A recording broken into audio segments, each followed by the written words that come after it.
rolling ya, struktur baja biasanya yang mempunyai eh, arah ya dari eh, hasil dari proses rolling ya. Nah, dia setelah proses hot rolling itu akan membentuk arah strukturnya atau arah butirnya ya. Anda lihat ini kan arahnya sama ya. Ya, karena apa? Proses rolling.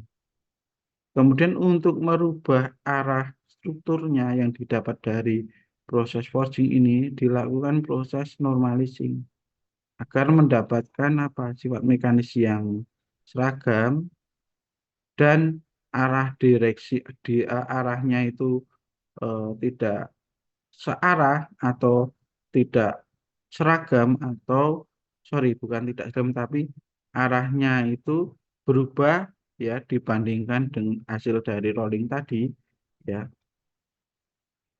itu eh, a normalizing ini has to be performed ya jadi bisa dilakukan proses normalizing maupun proses annealing ya. Ini adalah setelah proses pengerolan panas, kemudian dilakukan proses normalizing maupun annealing. Sehingga arahnya berubah, ya, butir-butirnya berubah.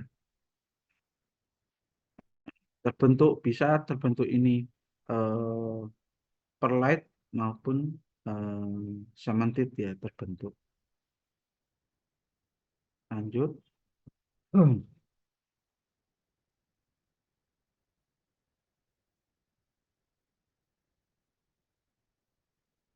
Nah, kemudian kalau kita bahas lagi normalizing setelah penempaan tadi adalah eh, rolling, sekarang forging.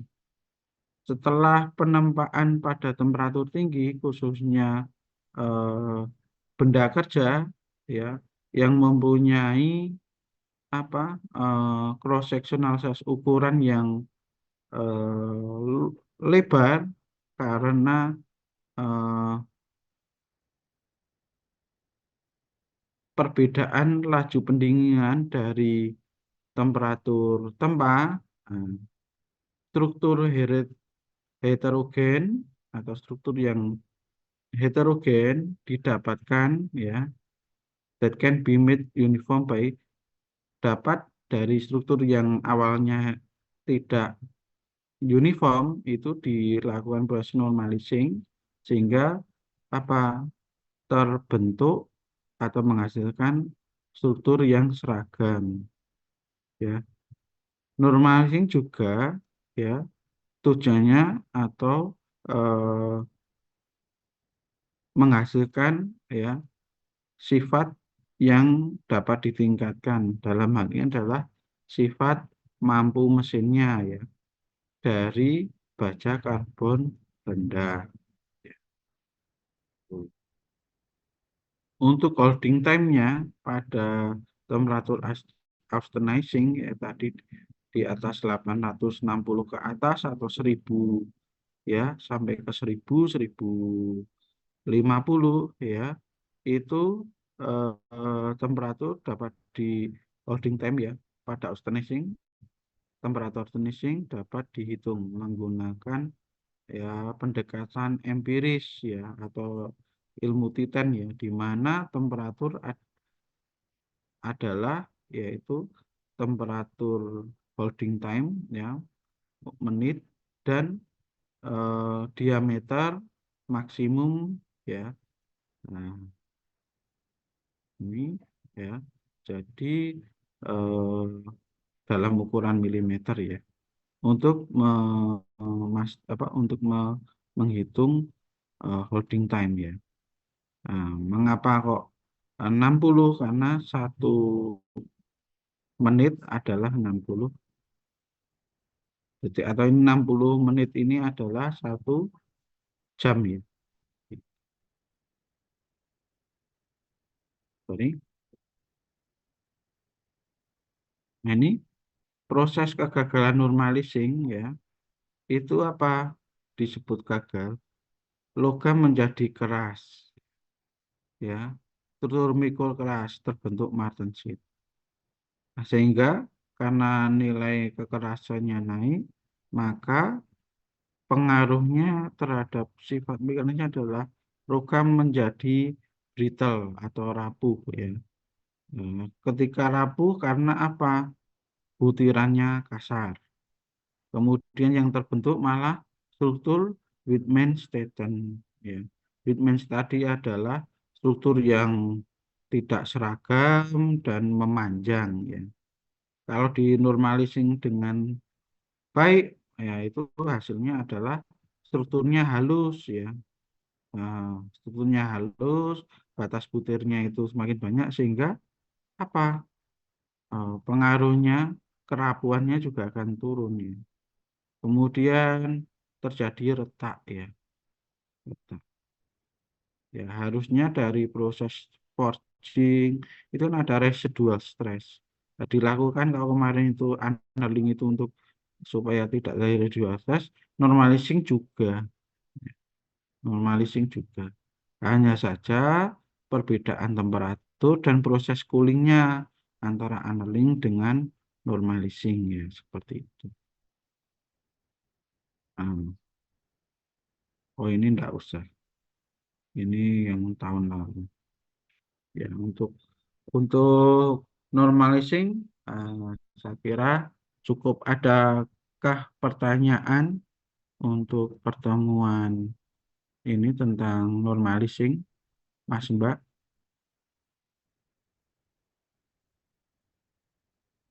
Ada pertanyaan?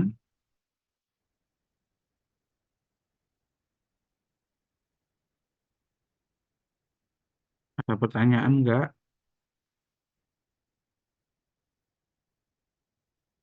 Izin bertanya, Pak. Ya, silakan bertanya. Tadi Ya. mau ngulang materi soal Iya, Mas. Yang materi yang mana? dari yang materi itu Pak, arsenit atau range suhu arsenit kan tadi Oh, mungkin ya. agak nggak masuk di tempat saya Pak. Dari PPT kan dituliskan bahwa saat adanya peningkatan karbon di mana dibedakan dari hipo dan Oh, hiper ya. itu Oh, maksudnya oh. yang meningkatkan tuh yang mana ya Pak? Soalnya kalau di PPT hipo semua Pak tulisannya. Oh, oke. Tadi yang kita sebut hipoektoitoid sama hipereutektoid itu adalah kandungan karbonnya ya, kandungan karbonnya ya. Seperti ini kalau Anda lihat di sini, oh sorry, belum kelihatan ya. Kalau Anda lihat di sini, di ini ya, ya. Nah, sudah kelihatan ya. Oke, di sini Anda lihat ada di sini adalah kandungan karbon kontennya ya, ya. Nah, karbon konten di sini akan mempengaruhi apa? Eh, Kalau eutektit adalah rekristalisasi pada temperatur 723 derajat Celcius, hipo maupun hiper itu adalah apa? Kandungan karbon kontennya pada daerah di mana proses Austenit menjadi dilakukan proses normalizing ya untuk menghasilkan proses perlit di sini ya. Kalau hipo itu kandungan kontennya itu eh, batasnya di sini ya. Nah, berarti di bawah 0,8 ya. Kalau hiper di atas 0,8 ya. Ketika ngomong hipo, hipoeutektoid sama hipereuktektoid ya.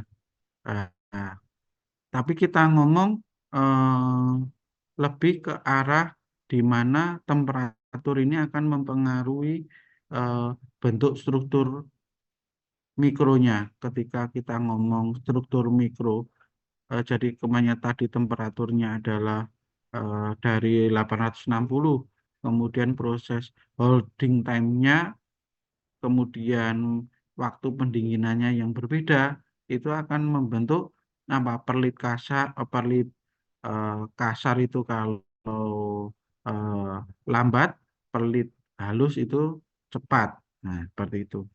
Bisa di copy enggak ya? Bisa, Pak. Hmm, Bisa ya, semoga bisa. Coba, coba saya carikan ah, dari yang lain lagi. Yang kemarin kayaknya kita juga pernah bahas annealing ya. Annealing itu membahas juga tadi terkait eh, tadi